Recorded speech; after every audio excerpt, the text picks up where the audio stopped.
Bonjour à toutes et à tous. Merci de nous rejoindre. Je disais à Jean-François Delfraissy, on a l'impression qu'à travers les états généraux de la bioéthique, depuis janvier dernier, la famille de l'espace éthique s'est agrandie. Et c'est vrai qu'il y a des visages de personnes qu'on a vues régulièrement et on a sympathisé, on a échangé oralement à travers les différentes discussions, on a échangé à travers les emails. Et j'ai dit à plusieurs reprises, mais il le sait très bien à travers l'expérience au niveau national à Jean-François, à quel point ces états généraux nous ont permis de rencontrer des réalités d'abord évolutives par rapport aux questions biomédicales, puisque le souhait de ces états généraux, c'était de s'ouvrir à de nouveaux territoires de la bioéthique. Donc dans quelques mois, quand on aura les rapports, les avis, on verra probablement que le mot bioéthique aura une autre signification. Mais ce que j'ai trouvé tout à fait important, c'est la dimension politique. Et je vais vous faire une petite confidence. Quand Jean-François Delfraissy m'a parlé au début des États généraux, il en a parlé en tant que militant des années SIDA, en tant qu'ancien directeur général de l'ANRS, et en portant d'emblée des valeurs, et des valeurs de démocrate, en disant effectivement ce sont des enjeux politiques. Je dis ça pour le fait de se retrouver aujourd'hui dans une phase, pas terminale, puisque c'est une phase en tous les cas avancée de nos rencontres, à l'Assemblée nationale. Et je voulais remercier Jean-Louis Touraine. Jean-Louis Touraine, qui n'est pas uniquement le parlementaire qu'on sait, mais qui est aussi le grand médecin qui a été confronté, j'allais dire impliqué dans toutes les questions d'innovation biomédicale, notamment à Lyon, et qui, depuis des années, développe une réflexion très pragmatique aussi sur les enjeux de l'éthique. Pour ça que ce partenariat, et j'en remercie, avec Jean-Louis Touraine, a une valeur plus que symbolique pour nous tous. Il a une manière d'affirmer un certain nombre de convictions, mais également de développer des réflexions extrêmement fortes. Et c'est très rassurant de savoir que les politiques, au moment où ils vont s'emparer après le CCNE et après l'OPEX de la question de la bioéthique, puisqu'on va rentrer ensuite dans la phase de la préparation du test législatif, pour nous c'est très rassurant. Et je remercie de savoir qu'on a des personnalités qui sont aussi averties, soucieuses également d'enjeux démocratiques et d'enjeux politiques. Voilà pour le point initial, de dire le plaisir qu'on a d'être ici. Je me suis permis de demander également à Hervé Schneves, qui nous accompagne depuis des années, donc non seulement avec ses compétences de neurologue, j'insiste, puisque c'est un médecin, un praticien très investi, mais également de chercheur et de président du comité d'éthique de l'INSERM. Donc c'est un compagnon de route de l'espace éthique. Et donc je me suis permis de lui demander d'intervenir dans cette première partie qui touchera précisément la question politique par rapport à la bioéthique. D'ailleurs, on pourrait même parler quelquefois de biopolitique, un petit peu à la manière de Foucault. Il a été très souvent considéré comme l'expert de certains politiques. Il l'est encore à travers des responsabilités à l'OPEX. Voilà, un petit peu pour vous expliquer la démarche.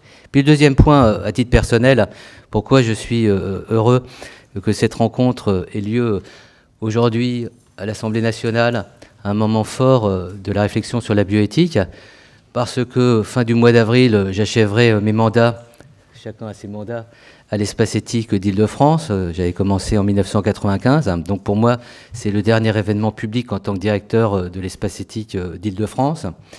Dans un contexte où on a, je crois, réussi à impulser au niveau national une démarche qui n'est pas celle du comité d'éthique. C'est une démarche de proximité. Et les espaces éthiques en région ont démontré ces derniers mois un investissement tout à fait exceptionnel, alors qu'il y en avait qui s'étaient développés d'une manière plus récente que nous. Ils ont été à la rencontre d'un public beaucoup plus varié qu'on ne le pense.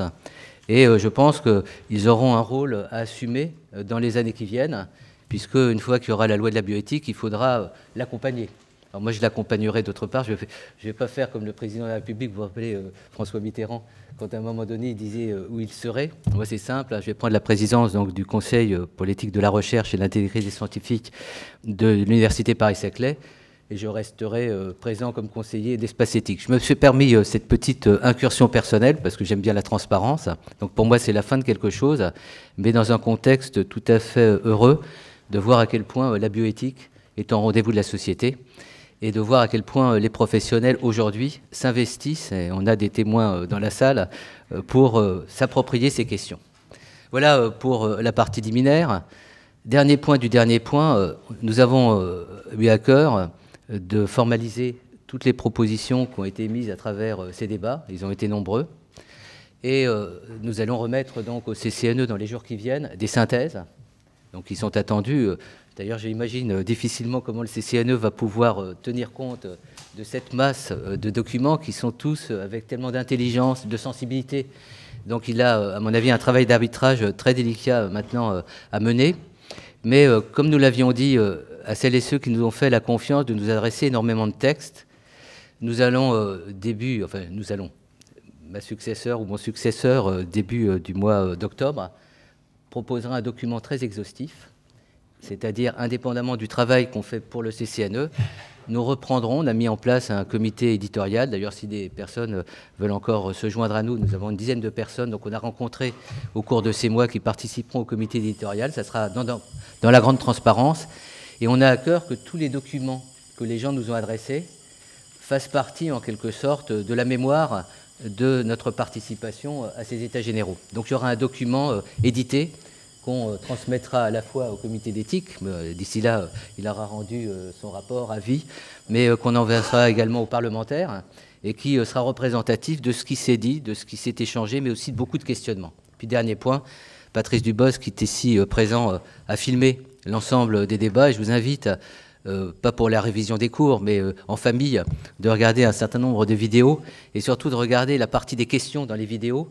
Également, dans chacune des rencontres, ça va être le cas aujourd'hui, une synthèse écrite a été produite. Et donc, pour nous, le débat continue et il ne s'arrêtera pas, bien sûr, à la fin des États généraux. Voilà pour la présentation liminaire. Ça a permis, comme j'étais un peu long à chacun d'arriver, et je donne de suite la parole à Jean-François Delfraissy en le remerciant d'être qui il est et de faire ce qu'il fait.